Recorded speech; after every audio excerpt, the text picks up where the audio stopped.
सभी साथियों को नमस्कार। साथियों, आज एक बहुत ही महत्वपूर्ण सुप्रीम कोर्ट के फैसले पर चर्चा करते हैं। हमारे समाज में महिलाओं के लिए कुछ रूढ़िवादी शब्दों का प्रयोग किया जाता है और उन शब्दों को लेकर भारत के मुख्य न्यायाधीश महोदय ने एक हैंडबुक जारी की है, जिसमें ऐसे शब्दों के प्रयोग के बदले अन्य शब्दों के प्रयोग करने पर बात कही गई है। कुछ ऐसे शब्द हैं जिनका बहुत सालों से वो प्रयोग होता आ रहा है, लेकिन कहीं ना कहीं वो जो शब्द हैं वो महिलाओं के स्वाभिमान को ठेस पहुंचाते हैं। तो ऐसे शब्दों को लेकर सुप्रीम कोर्ट ने एक आदेश जारी किया है, जिस पर आज हम बात करेंगे। सुप्रीम कोर्ट ने जेंडर स्टीरियोटाइप शब्दों को रिप्लेस करते हुए एक शब्दावली जारी की है।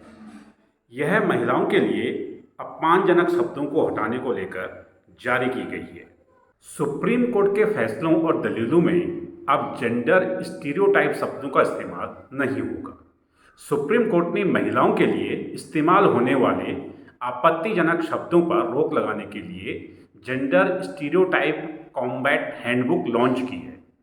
हैंडबुक 30 पन्नों की एक पुस्तिका है, जिसका उद्देश्य महिलाओं के बारे में रूढ़िवादिता को अपनाने, समझने और उसका मुकाबला करने में न्यायाधीशों और कानूनी समुदाय की सहायता करना है। हैंडबुक महिलाओं के बारे में इस्तेमाल किए जाने वाले सामान्य रूढ़िवादी शब्दों और वाक्यांशों को चिन्हित करती है, जिनमें से कई नियमित रूप से निर्णयों में पाए जाते हैं। 8 मार्च को महिला दिवस पर सुप्रीम कोर्ट में हुए इवेंट में सीजेआई डीवाई चंद्रचूड़ ने कहा था कि कानूनी मामलों में महिलाओं के लिए आपत्तिजनक शब्दों का इस्तेमाल रोकेगा। जल्द डिक्शनरी भी आएगी। बुधवार 16 अगस्त को हैंडबुक जारी करते हुए सीजेआई चंद्रचूड़ ने कहा कि इससे जजों और वकीलों को ये समझने में आसानी होगी कि कौन से शब्द रूढ़िवादी हैं और उनसे कैसे बचा जा सकता है। सीजेआई चंद्रचूड़ जी ने बताया कि इस हैंडबुक में आपत्तिजनक शब्दों की लिस्ट है और उसकी जगह इस्तेमाल किए जाने वाले शब्द और वाक्य बताए गए हैं।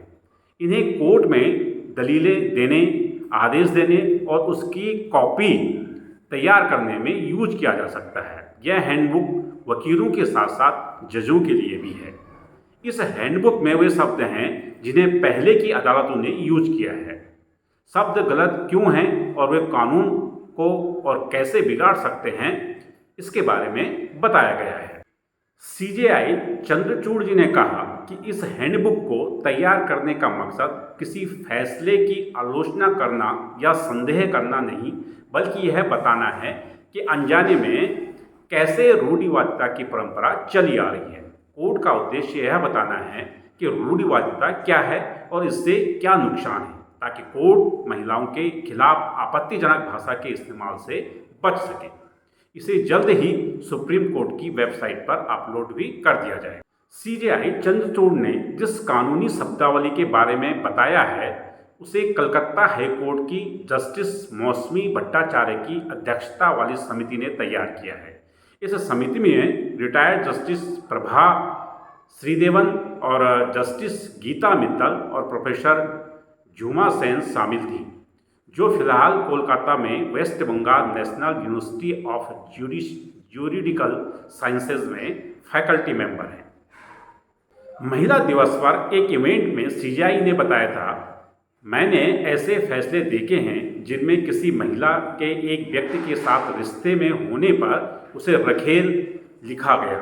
कई ऐसे केस थे जिनमें घरेलू हिंसा अधिनियम और आईपीसी की धारा 498A के तहत एफआईआर रद्द करने के लिए आवेदन किए गए थे। उनके फैसलों में महिलाओं को चोर कहा गया था। अब देखिए, ये रूढ़िवादी शब्द हैं कौन कौन से, उनमें से कुछ मैं बताना चाहूँगा। जैसे कि एक शब्द यूज किया जाता है जो रूढ़िवादी शब्द है, वैश्य। तो सुप्रीम कोर्ट ने ये कहा है कि इसकी जगह अब जो है वैसे न कहकर सेक्स वर्कर शब्द का प्रयोग किया जाएगा। इसी तरह से जैसे उत्तेजक कपड़े हैं, अक्सर बोलचाल की भाषा में हम बोलते हैं कि भाई इस महिला ने उत्तेजक कपड़े पहने हैं, तो ऐसा ये जो शब्द है ये नहीं बोला जाएगा, सिर्फ ड्रेस कहा जाएगा। इसी तरह से जैसे बहकाने वाली बात करते हैं कि भाई बहकाने वाली महिला है वो, तो हम बहकाने वाली शब्द का प्रयोग न करके सिर्फ महिला शब्द का जो है प्रयोग करेंगे। इसी तरीके से जैसे व्यभिचारिणी है, तो व्यभिचारिणी शब्द का भी प्रयोग नहीं होगा, सिर्फ वहाँ पर महिला शब्द का जो है वो प्रयोग किया जाएगा।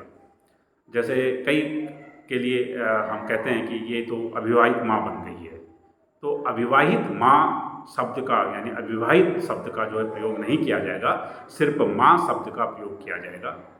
इसी तरह से जैसे अनैतिक व्यवहार की महिला है, तो अनैतिक व्यवहार की महिला शब्द का प्रयोग न कर सिर्फ महिला शब्द का जो है प्रयोग किया जाएगा। इसी तरीके से जैसे अप्राकृतिक संबंध है, तो अप्राकृतिक संबंध शब्द का प्रयोग न कर सेक्सुअल संबंध शब्द का जो है वो प्रयोग किया जाएगा। जैसे हुकर है, तो हुकर शब्द का भी प्रयोग न कर हम सेक्स वर्कर शब्द का प्रयोग करेंगे। जैसे हाउसवाइफ, हम अक्सर अपनी बोलचाल की भाषा में कहते हैं कि भाई वो हमारी हाउसवाइफ है, तो हम उस हाउसवाइफ शब्द का प्रयोग न कर अब हम होम मेकर शब्द का जो है प्रयोग करेंगे। जैसे इंडियन या वेस्टर्न वुमन, अक्सर इन शब्दों का प्रयोग होता है, इंडियन या वेस्टर्न वुमन, तो इसकी जगह हम सिर्फ जो है वो महिला शब्द का प्रयोग करेंगे। जैसे छेड़छाड़ शब्द का प्रयोग होता है, ईव टीजिंग, तो इसमें भी हम जो है वो इस गलियों में सेक्सुअल हैरेसमेंट शब्द का जो है वो प्रयोग करेंगे।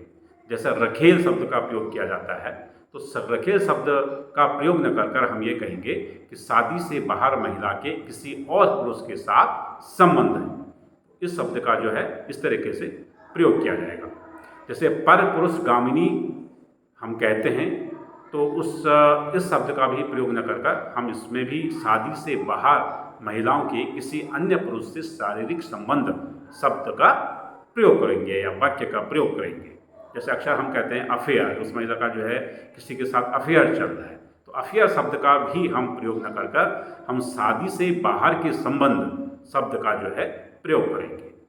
जैसे बास्टर्ड कहते हैं या नाजायज औलाद कहते हैं, तो ये नाजायज औलाद या बास्टर्ड शब्द का प्रयोग भी न कर हम ऐसा बच्चा जिसके पेरेंट्स ने शादी न की हो, ऐसे शब्द का, ऐसे वाक्य का प्रयोग करेंगे।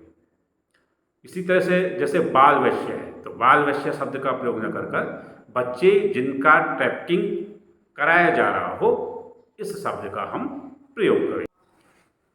तो समाज में ये जो शब्द हैं जिनका कई वर्षों से जो है वो प्रयोग होता आ रहा है, ऐसे शब्दों की जगह पर सुप्रीम कोर्ट ने ये निर्णय दिया है कि अब जो है वो उन शब्दों का प्रयोग न कर ऐसे शब्दों का प्रयोग किया जाएगा। हालांकि यह आदेश अभी न्यायालयों में ही प्रयोग करने की बात कही गई है, लेकिन कहीं ना कहीं पूरे समाज को भी इस पर विचार करना चाहिए और हमें जो ये इस तरह के जो शब्द हैं इनका प्रयोग नहीं करना चाहिए।